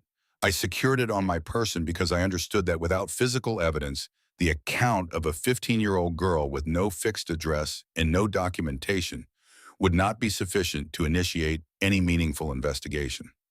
Maddox looked at her for a moment with the expression of someone who had interviewed a great many witnesses in a great many conditions and was recalibrating her expectations of this one. "Where is it now?" Maddox said. Ren held out her left arm. Maddox looked at the bandage. She looked at the position of the IV line relative to the bandage. She looked at the care of the construction, the deliberate placement that had kept a piece of evidence hidden through an ambulance transport, a trauma bay assessment, a floor transfer, a blood draw, a monitor placement, and 2 unauthorized access attempts by people who had been specifically looking for it. "I need a forensic technician to photograph it in place before it's removed." Maddox said not to Ren but to the door. The younger investigator relayed the request into his radio. "I need one more thing," Ren said. Maddox looked at her. "My sister," Ren said. "Her name is Tess. She's 23. She's been filing missing person reports for weeks." Something moved through Ren's voice on this, not enough to break the surface, but enough to change the texture of it. "None of them reached the right places. I need you to find out where they went." Maddox held her gaze. "What's her last name?" "Calloway," Ren said. "Tess Calloway. She lives in Ardmore on the east side." Maddox wrote it down herself in her own notebook with her own pen in a way that communicated the writing was not procedural. It was a commitment. "I'll find her," Maddox said. She stood, replaced the chair, and walked to the door. She stopped with one hand on the frame and turned back. "You did well," Maddox said. 19 days is a long time to hold something like that." Ren looked at the bandage on her left forearm. "I didn't have anywhere to put it down," she said. In the hallway, the investigation was assembling itself with the brisk efficiency of a state-level operation that had been given a specific set of facts and a specific set of problems and was now applying the appropriate resources to both. Camera footage requests had gone to hospital administration. The charge nurse was being interviewed by the younger investigator. The man from the surgical mask had been formally detained. The man who had been positioned outside 312 in the incorrect uniform was being questioned at the far end of the corridor. Deckard stood near the nurse's station and watched. He had answered Maddox's questions thoroughly. He had described the highway, the stop, the girl on the shoulder, the convoy's decision to escort the ambulance, the events in the lobby from Ward's arrival forward, Rusk's presence, the monitor alarm, everything in sequence with the flat accuracy of someone who had been present for all of it and remembered it with the clarity that came from understanding that you were inside something important while it was happening. "Rusk," Deckard said when Maddox came out of the room. He took the elevator. "We have the exits covered," Maddox said. "He's not leaving the property." "You're sure," Deckard said. "2 units at the main entrance when we arrived," Maddox said. 2 more at the service exit. I issued the instruction before we came up." She looked at him with the expression of someone used to being asked to justify their preparation. "He's on the property." Deckard nodded. "And Ward," he said. Maddox looked at him for a moment. "You know that name," she said.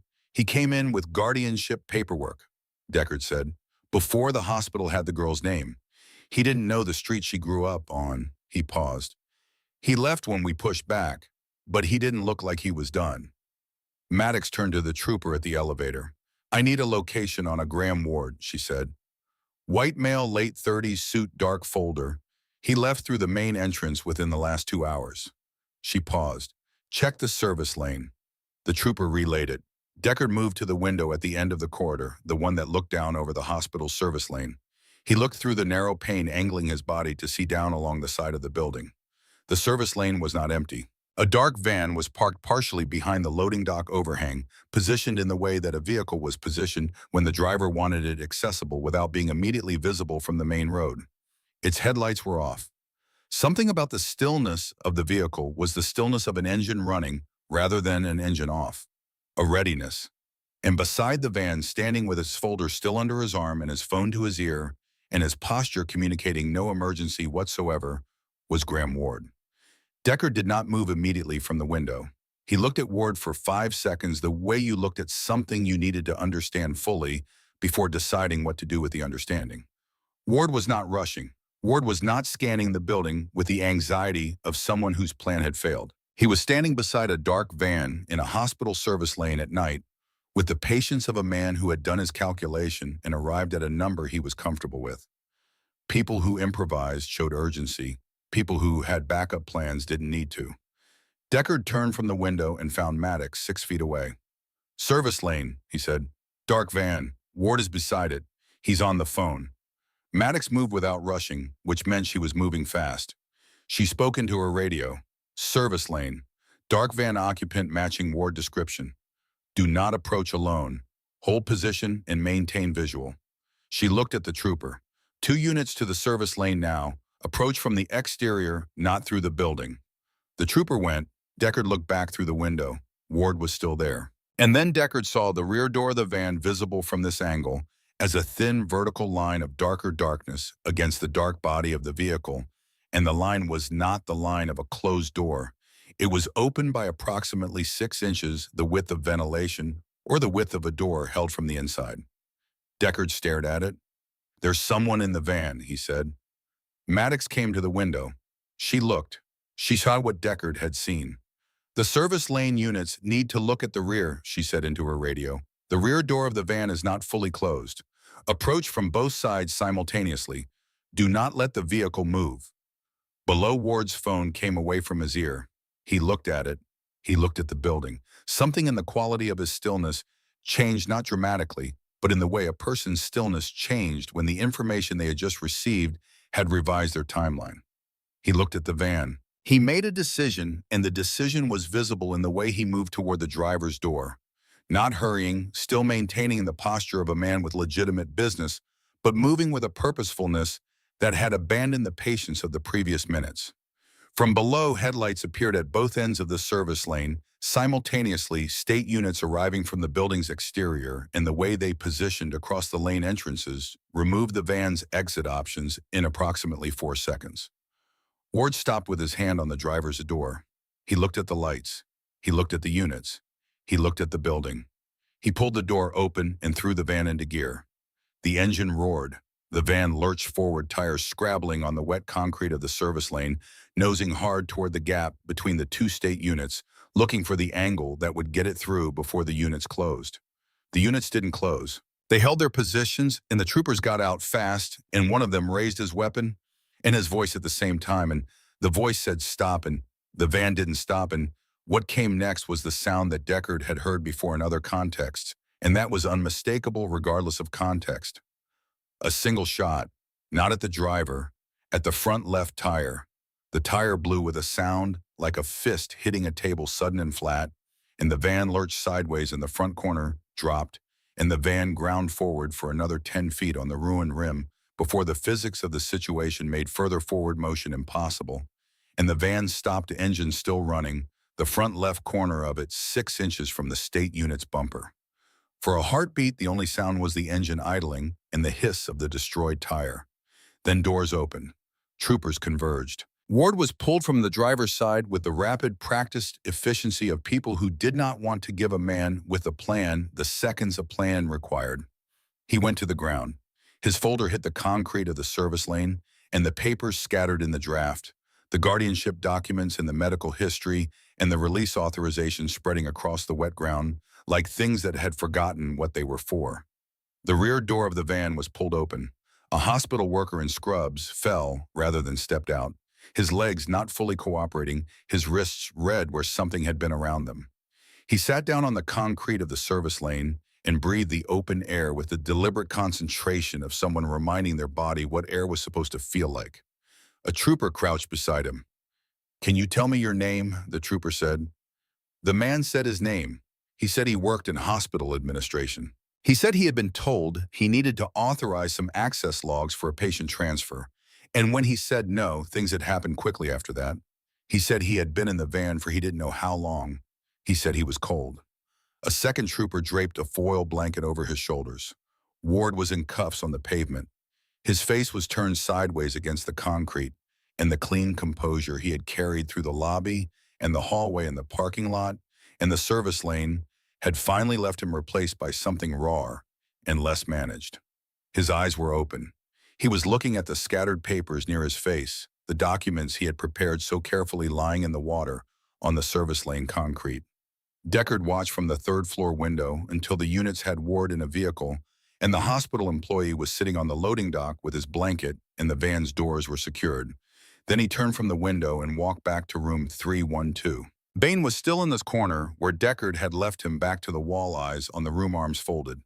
Cassette was beside Wren's bed. The forensic technician, a quiet man in his 30s who had arrived with the state team, was documenting the bandage on Wren's left forearm with the focused attention of a person whose job was to make the informal formal. Wren was watching the technician work. "Ward is in custody," Deckard said from the door. Cassette looked up. Wren's eyes came to him. "He's in the service lane," Deckard said. "State units." Wren absorbed this. She looked at the bandage, at the technician's careful work, at the small flat drive being photographed in place against her skin. "And Rusk," she said. "Still on the property," Deckard said. "Maddox has the exits." Maddox appeared in the doorway. "Rusk was located in the hospital parking structure," she said. "East stairwell level 2. He was attempting to reach a personal vehicle." She looked at Wren. "He's in custody. He's not going anywhere." Wren looked at her for a moment. "The ring," Wren said. "It's been photographed and will be logged as evidence," Maddox said. "Consistent with your description." Wren looked at the ceiling for a moment and then back at Maddox. "There's a man," Wren said. "The man they put in the container. 19 days ago." She held Maddox's gaze with the directness of someone asking a question they were not entirely certain they wanted answered. "Did you find him?" Maddox was quiet for 2 seconds. In those 2 seconds, Wren's hands tightened on the blanket by a fraction. "Yes," Maddox said. Wren waited. "He's alive," Maddox said. "We located him this morning based on the container identification visible in the footage. The container had a ventilation system and he had access to water. He's been transported to a medical facility. He's alive. The room absorbed this. Ren's face did something that was not a large movement and was not small. It was the movement of a face that had been holding a specific weight for 19 days and had just been told it could set that weight down. Not all of it, not the cost of the 19 days, which would be paid over a much longer period, but the specific weight of not knowing the weight, of having seen something and not being certain that seeing it had mattered. That weight moved through her expression and settled somewhere different, somewhere lower and less acute. He saw me, Ren said almost to herself, in the culvert. He looked right at the grate. She paused. I always wondered if that was better or worse for him. Knowing someone saw. It was better, Cassette said. Same words Deckard had said in the same room hours ago. She said them without knowing he had said them, which meant she had arrived at them the same way he had, through the same reasoning, and they were true from both directions. Ren looked at the bandage on her left forearm, at the place where the drive had been for 19 days, and she nodded once to herself, to the room, to no one in particular. Okay, she said. The word was different from every other time she had said it that night. It was not strategic. It was not a placeholder for information being processed. It was simply what it was, the sound of someone arriving at a place they had been trying to reach for a very long time. The forensic technician completed his documentation and looked at Cassette. Cassette looked at Ren. Ready, Cassette said. Yes, Ren said. Cassette removed the bandage with the careful efficiency she applied to everything clinical, unwrapping the gauze from the outside and peeling back the layers with the attention of someone who understood that what was underneath had been someone's only protection for 19 days and deserved to be handled accordingly. The tape came last, gentle and slow.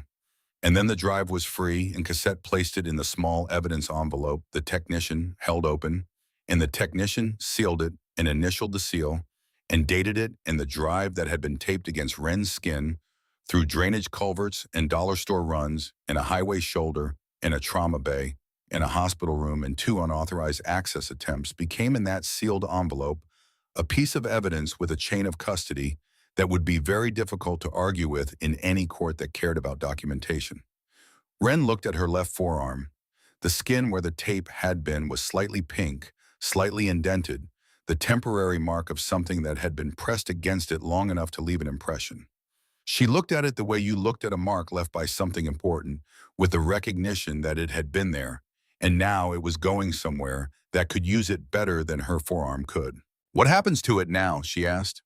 State Forensic Lab, Cassette said. Logged, analyzed, cataloged. Every frame of whatever's on it preserved. And what they did to the man in the container. That's what the investigation is for, Cassette said. Ren was quiet. Then Investigator Maddox appeared in the doorway again, and this time her expression had changed in a way that was not official and not procedural. It was the expression of someone delivering information that belongs to a person and not to a case file. We found her, Maddox said. Ren looked at her. Tess, Maddox said. She's been filing reports every 72 hours since you disappeared. 17 reports over 19 days. Every one of them received at the Harlan County Sheriff's Department. She paused. Rusk's department. 12 were logged and closed within 24 hours as unfounded. The other 5 were never entered into the system at all. The room was very still. She didn't stop, Maddox said. Not once. Ren's face did the thing it had been doing and fighting all night, the thing that happened when a face that had been held in controlled neutrality for a very long time received information that the neutrality was protecting against a feeling too large for the structure, keeping it contained. Her eyes went bright and her jaw moved once, finding a new position, and she looked at the ceiling for a moment, in the way people looked at ceilings when they needed a direction to look that wasn't at another person. Is she here? Ren said. She's on her way, Maddox said. 40 minutes. Ren nodded. She looked at her left arm, at the faintly marked skin, at the IV line running into the back of her hand, at the monitor recording her pulse with the steady arithmetic of a body that had decided to continue. Okay, she said. The word had everything in it. Maddox left to manage the hallway. Cassette stayed. Inside. Bain stayed. Deckard stayed in the doorway and watched the corridor, which was occupied by state personnel, doing their work with the focused efficiency of people who had been given a clear problem and the appropriate tools. The riders who had held the hallway for the last 2 hours were repositioning filtering back toward the stairwell and the elevator, not because anyone had told them to, but because they understood that the function they had been performing was being assumed by people with more formal authority, and their job now was to be available rather than primary. Bishop came to stand beside Deckard. Ward's driver's license was real, Bishop said. The name, the address. That means the guardianship documentation was probably formally constructed. This is a level of organization above what you set up in an afternoon. We knew that, Deckard said. Yes, Bishop said. What it means for the investigation is that whoever is at the top of this has been running operations long enough to have legal infrastructure in place. Ward is not the principal. No, Deckard agreed. The drive might be, Bishop said. Deckard looked at the door of 312. Then it matters what's on it, he said. It always did, Bishop said. Cassette sat with Ren. They did not talk very much. This was not awkward. It was the particular companionable quiet of two people who had been through something together that did not require narration. Cassette had brought a cup of tea from somewhere, actual tea, from a thermos that someone in the convoy apparently carried, which said something about the convoy's general level of preparation. Ren held the cup with both hands and let the warmth move into her fingers, which were still cold in the way that people who had been very cold for a long time were still cold even after the temperature around them had improved. Does it get easier? Ren said. Cassette looked at her. What specifically? Cassette said. Not trusting things to stay okay, Ren said. Every time something goes right, I'm already waiting for the thing that comes after it that makes it wrong. Cassette considered this without looking for the reassuring answer. It gets different, she said. You start recognizing the pattern. You start being able to tell the difference between the thing that's actually coming and the thing you're afraid is coming. They're not the same thing. How long does that take? Ren said. Longer than tonight, Cassette said, but shorter than you think. Ren drank her tea. At approximately 9:40 in the evening, Tess Calloway arrived at St. Carver Medical. She came through the main entrance with the energy of someone who had been in motion for hours and was still in motion and would remain in motion until she reached the specific point that all the motion had been directed toward. She was 23 slight, with the same dark eyes as her sister, and the kind of face that communicated everything it was feeling without apparent effort or intention. She had been on the phone with Maddox's office for the 40 minutes of the drive, and she knew the broad shape of what had happened, and knowing the broad shape had not reduced her urgency by any detectable amount. A state investigator met her at the entrance, verified her identity against 3 separate forms of documentation, and then walked her to the elevator. She came off the elevator onto the 3rd floor at a speed slightly below running. Deckard stepped aside from the door of 312. Tess stopped in the hallway looking at the door. She was breathing fast. Her hands were at her sides. Fingers open, and the openness of them had the look of someone who had been reaching for something for a very long time and was now standing close enough that the reaching felt dangerous, as if hope was a thing that could be broken by the final moment before it was confirmed. She looked at Deckard. He gestured toward the door. She pushed it open. Deckard did not watch what happened inside.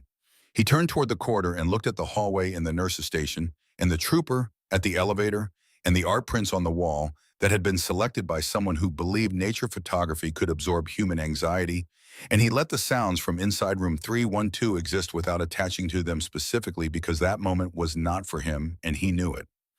He heard Tess say one thing through the door before it swung shut. I never stopped, she said. I need you to know that. I never stopped. He didn't hear what Ren said back. He didn't need to. Bishop came to stand beside him. They were quiet for a while. The convoy's going to want to know she's okay, Bishop said eventually. I know, Deckard said. Half of them are still in the parking lot, Bishop said. It's almost 10 o'clock. I know, Deckard said again. He thought about the freight yard on the west side of the county, about a man being walked into a container in the dark, about a 15-year-old girl pressing her face against a drainage grate and making a calculation that most adults would not have made, about 19 days of cold and hunger, and the intelligence of someone who had understood that the only thing standing between a piece of evidence and the people who wanted it gone was her own capacity to hold on. He thought about jumping from a moving van at 60 miles an hour because the alternative was worse. He thought about the words she had said on the highway's shoulder, the only words she had managed before consciousness left her again. Van. Not help, not scared, not please. Van. Even at the edge of everything, she had been filing information. She had been doing the work. She had been holding the thread even when the thread was the only thing left. He found he did not have any particular reflection to make about this. It was simply a fact, and facts of that size didn't need elaboration. The morning arrived without ceremony. Hospitals didn't mark mourning the way the outside world marked it. There was no specific moment when the night ended and the day began. There was a gradual brightening of certain lights, a change in foot traffic, a shift in the sounds from the nurse's station. But the transition happened in the same institutional fluorescent hum as everything else. And you knew it was morning because the coffee in the vending machine started being purchased more frequently, and because the faces of the night staff had acquired the look of people approaching the end of a long passage. Wren had slept for 4 hours, which Cassette confirmed was more than she had probably slept in any single stretch for the past 3 weeks. Tess had fallen asleep in the chair beside the bed, with her head tilted against the wall and her right hand resting on the blanket near Wren's left arm, not touching, but close. Maddox appeared on the 3rd floor at 7:15. She found Deckard in the family waiting area at the end of the hall, sitting with a cup of vending machine coffee that he was holding more than drinking. She sat in the adjacent chair and looked at the window at the end of the room, which showed a sky working on becoming something more specific. "The drive," she said. "Preliminary analysis ran overnight. There's video, 47 minutes of continuous footage from a fixed angle inside the freight yard. It captures the van, the men, the container, and approximately 14 minutes of additional activity I can't describe in detail, but that is sufficient to initiate a federal investigation in addition to the state charges." Deckard looked at his coffee. "And the man in the container," he said. "He's alive," Maddox said. "We located him this morning based on the container identification visible in the footage. He's been in that container for 19 days. The container had industrial ventilation and a supply line the occupant managed to access. He's been transported to a medical facility." She paused. "He's alive and he's coherent," and his first question, when the troopers opened the container, was whether the girl who had been at the yard that night was safe. Deckard put his coffee down on the side table. He sat with that for a moment. 19 days. The same 19 days Wren had been in a culvert in a drainage pipe, in the spaces between places holding a piece of evidence that was the only thing keeping a man in a container from becoming a man who had disappeared and whom no one would ever locate. "She saved him," Deckard said. "She preserved the evidence that allowed us to locate him," Maddox said with the precision of someone who understood that the legal accuracy of a statement mattered. Then she paused. "Yes," she said. "She saved him." Deckard was quiet.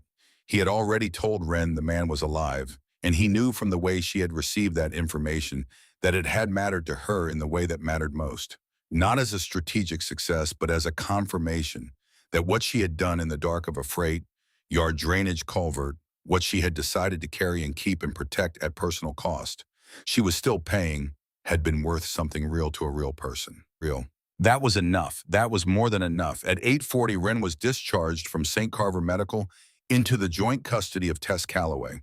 In the state's protective arrangement, a structure that Maddox had described in terms that were formal, but that functionally meant Tess was going to take her home, and the state was going to make sure nobody made that complicated. The discharge was supposed to be a routine clinical process. It was not.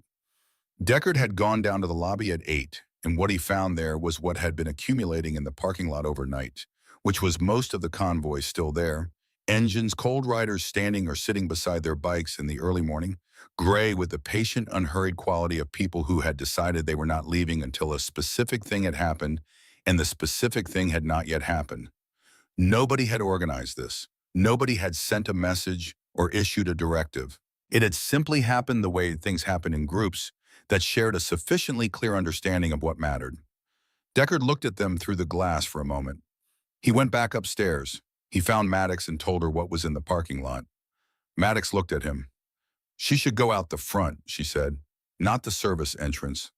"Yes," Deckard agreed. They asked Wren.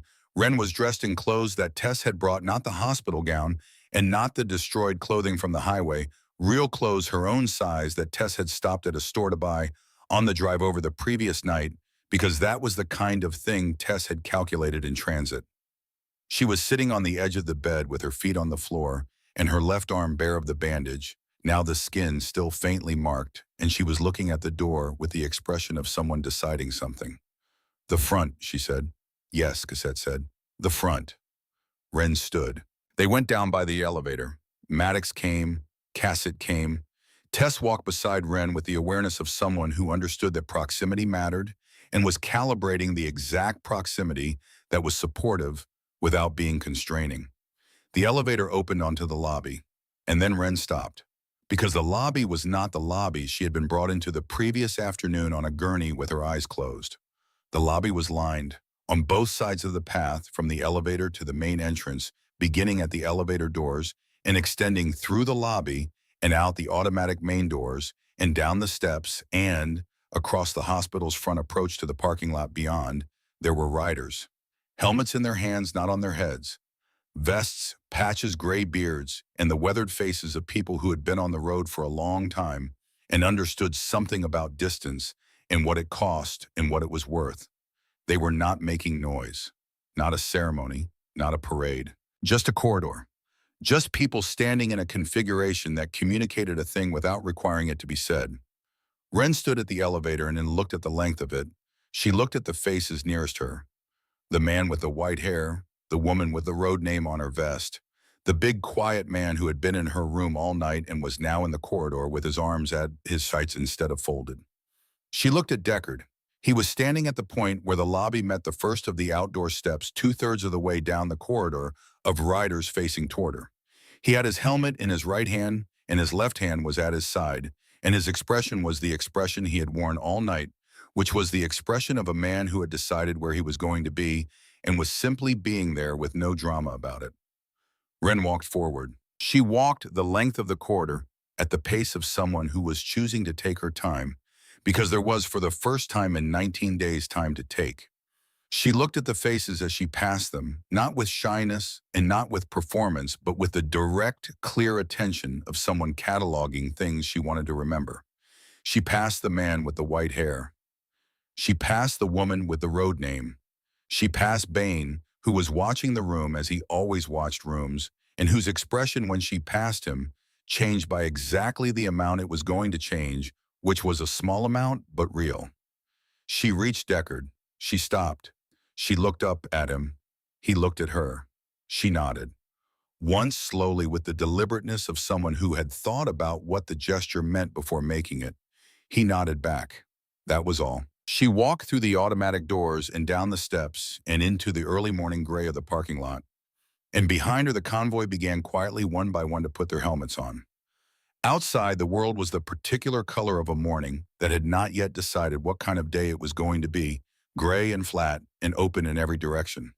Traffic on the road beyond the parking lot moved with the ordinary purposefulness of people going to ordinary places, and some of them slowed as they passed, because in the parking lot of St. Carver Medical, there were 500 motorcycles and a girl walking through them with a woman beside her, and the sight was singular enough that even people with somewhere to be took a moment to look. The girl walked like someone who had been moving under constraint for a long time and had recently been reminded that the constraint was not the natural condition of motion. She walked like someone who was going to be all right. Not today completely, not without Austin, not without the long work of what came after a thing like this, but in the direction of all right, which was what mattered, which was what the direction of all right always meant.